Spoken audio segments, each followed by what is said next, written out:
যুক্তরাষ্ট্রের নবনির্বাচিত president Donald ট্রাম্পের ক্ষমতা গ্রহণ ইরান যুক্তরাষ্ট্র সম্পর্ককে কিভাবে প্রভাবিত করবে তা নিয়ে গণমাধ্যমে চলছে বিস্তর আলোচনা।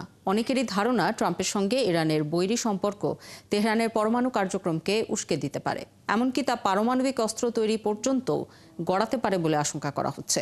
আর সেই সম্ভাবনা কতটুকু তা নিয়ে বিশ্লেষণধর্মী একটি প্রতিবেদন প্রকাশ করেছে কাতার ভিত্তিক সংবাদ মাধ্যম আল জাজিরা। আরও জানাচ্ছেন মনিরুজ্জামান বাবু। সিল্কোর সিল্ক অ্যান্ড শাইন, যাতে আছে আর্গান অয়েল ও ওট প্রোটিনের গুডনেস, যা আপনার চুলকে রাখে হেলদি অ্যান্ড শাইনিং। 2 দশকের বেশি সময় ধরে পাশ্চাত্যের সঙ্গে ইরানের সম্পর্ক প্রধানত দেশটির পারমাণবিক কর্মসূচির বিকাশকে ঘিরে আবর্তিত হচ্ছে। মধ্যপ্রাচ্যের অন্যতম শক্তিশালী দেশ ইরানের পারমাণবিক কার্যক্রম নিয়ে পশ্চিমা পরাশক্তি যুক্তরাষ্ট্র বরাবরই উদ্বেগ প্রকাশ করে এসেছে। এমনকি বিভিন্ন নিষেধাজ্ঞা আরোপের মাধ্যমে এই কার্যক্রমের ইতি টানারও বিস্তর চেষ্টা চালানো হয়েছে। শেষমেশ 2015 সালে যুক্তরাষ্ট্র, যুক্তরাজ্য, ফ্রান্স, জার্মানি, চীন ও রাশিয়ার সঙ্গে হওয়া এক চুক্তিতে পারমাণবিক কার্যক্রম কমিয়ে আনার শর্তে ইরানের উপর থেকে কিছু অর্থনৈতিক নিষেধাজ্ঞা সরিয়ে নেওয়া হয়। The Iran deal is defective at its core. If we do nothing, we know exactly what will happen. তবে এই চুক্তিতে ফাটল ধরায় ট্রাম্প প্রশাসন 2018 সালে জেসিপিও চুক্তি প্রত্যাখ্যান করে ইরানের উপর বেশ কিছু কড়া নিষেধাজ্ঞা আরোপ করে যুক্তরাষ্ট্র।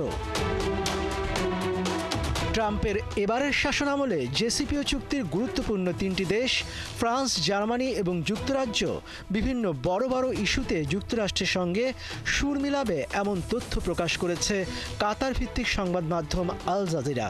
এই পরিস্থিতিতে ইরানের অবস্থান কি হবে তা নিয়ে চলছে জল্পনা কল্পনা। তার উপর ইসরায়েলের সঙ্গে ইরানের সংঘাতপূর্ণ পরিস্থিতিতে বাইডেন ও নেতানিয়াহু প্রশাসন তেহরানের পারমাণবিক প্ল্যান্ট ও জ্বালানি খাতের বিভিন্ন গুরুত্বপূর্ণ স্থাপনায় আঘাত হানার কথা বলছে।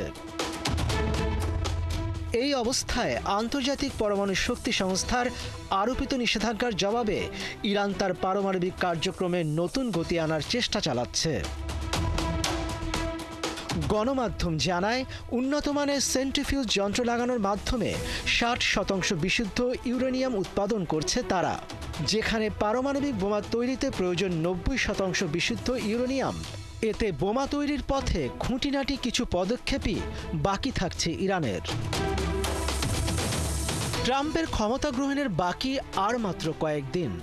গদিতে বসার পর ইরানের প্রতি তার মনোভাব কেমন হয় তাই বলে দেবে ইরানের পরবর্তী পদক্ষেপ কি হতে যাচ্ছে। মনিরুজ্জামান বাবু, 71।